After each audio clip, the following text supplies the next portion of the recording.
future. These stones are to remain the area and the view in Ethiopia, which is a very high country on the level of 2,500 meters. And on these stones will be written 4,600 names of those Jews who unfortunately died on their way to Israel.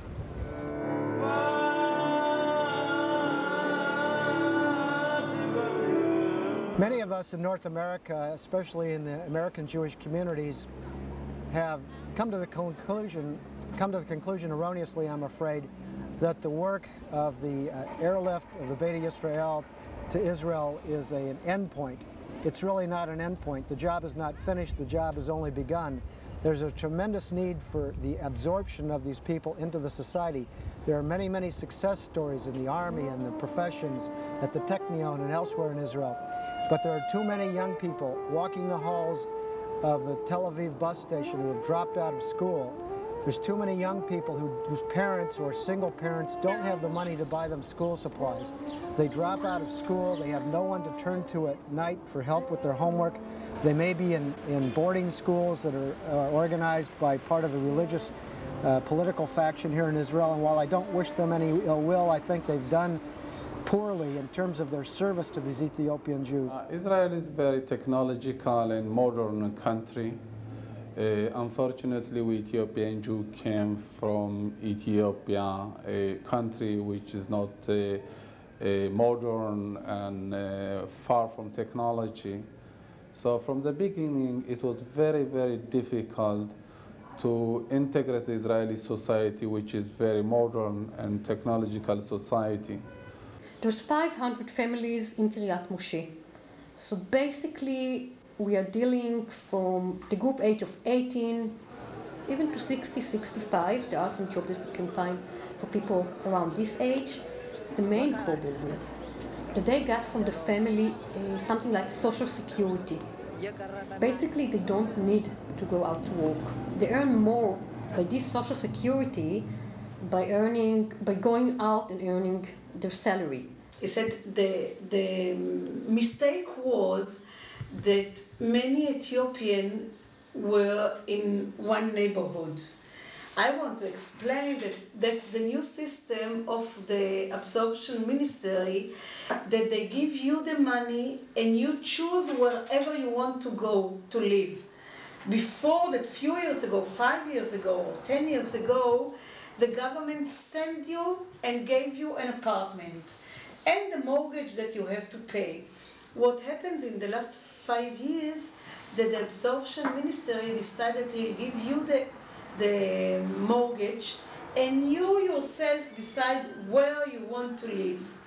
What happens, as always, with new immigrants, they prefer to live together with the family, with the people you know. I don't know if you know, but most of the Ethiopian are relatives. In a family where a woman is working while the man is standing behind, in Ethiopia the man was the head of the family.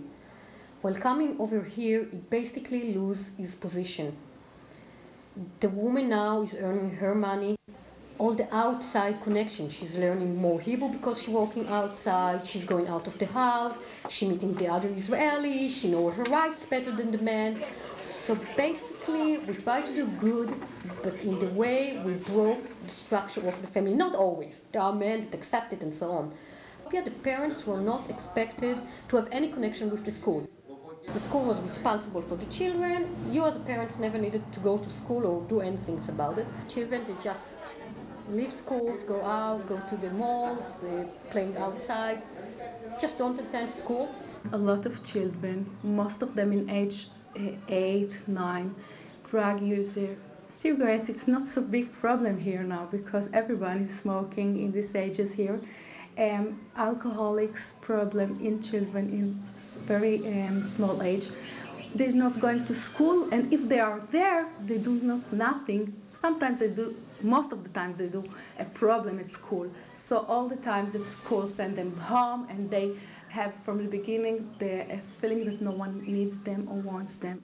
Because they are poor, because they had the feeling we can't achieve anything, anyway we are useless, anyway we can't compete all Israeli, so why not to choose the easy way? find our own way. If they don't want us, then okay, we're going to show them that we can do other things. There are very large groups that are very difficult to read and write, and it's very difficult to be good at school because everyone has computer at home and they are studied in integrative school and they're really jealous, you know, they have a lot of things to be jealous in. And we try to give them here at the neighborhood things that they will a little bit less jealous.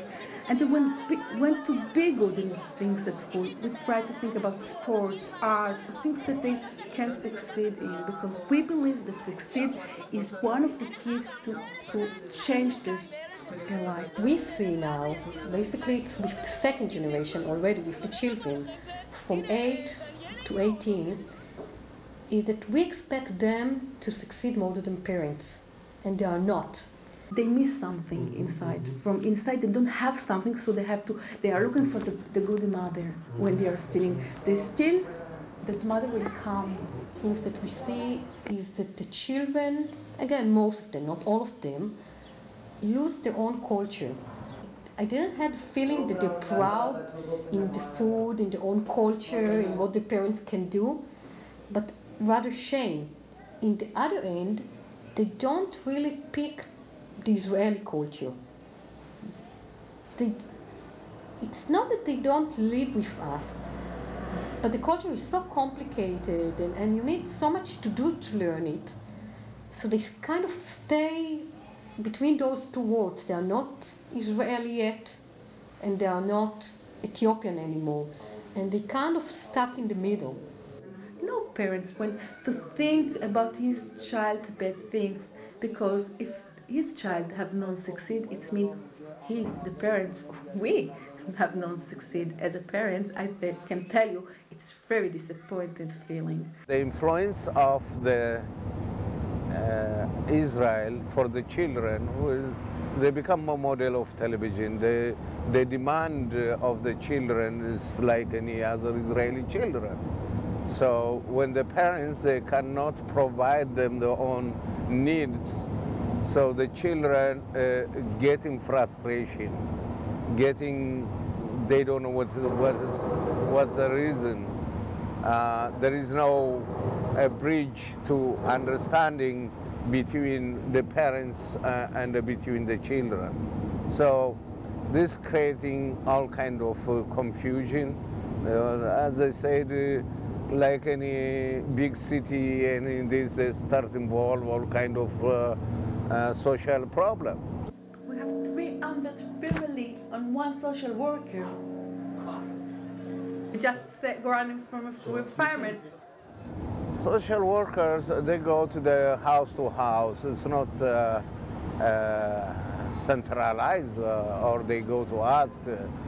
They're not doing much to solve the problem. They're just reporting what is going on between this family, that family. A social worker treat like 200, 300 families in 40 hours a week.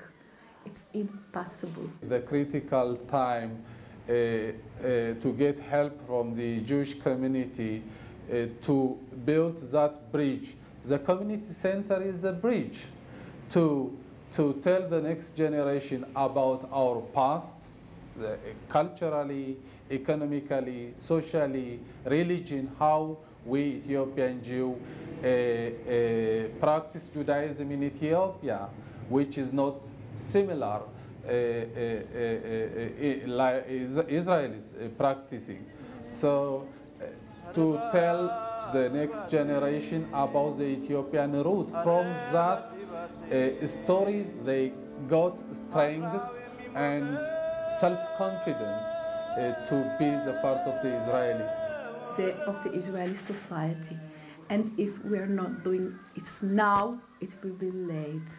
And we'll see the signs that it's going to be very bad at the future. We are here to try to do something.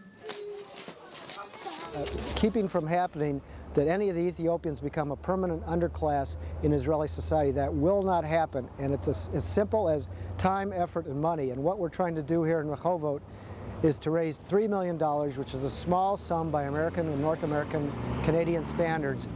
That $3 million will build a cultural and heritage center for the Ethiopian Jews. It will help teach the young people important lessons about their culture. It'll instill with them the pride of their culture, and hopefully it'll rekindle their interest in remaining Jewish and productive citizens in Eretz Yisrael. All of us in North America who have any degree of affluence owe it to ourselves and owe it to this precious remnant of the Jewish people, the Beta Yisrael, the House of Ethiopian Jewry, to help them in their struggles to become productive citizens of a modern democratic state of Israel. We are committed to that process. They think only their own ideas, whether he's in Russia, whether he's in Europe somewhere. They think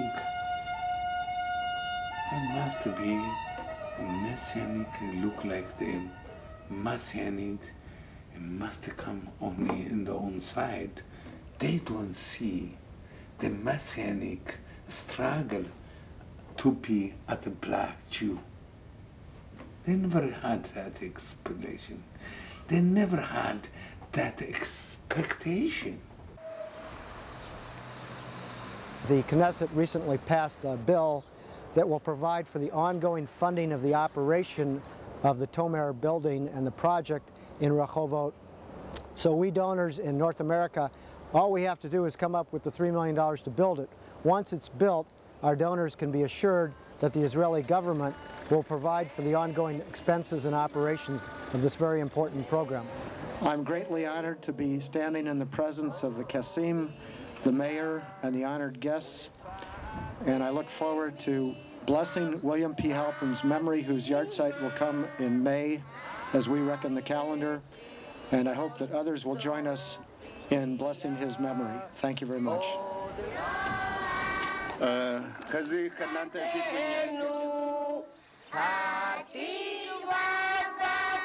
The problem and the obstacle is economical problem. If you give a solution for Ethiopian youngsters, I mean economical solution, they can succeed. If you give them the chance and the starting point, they know how to succeed.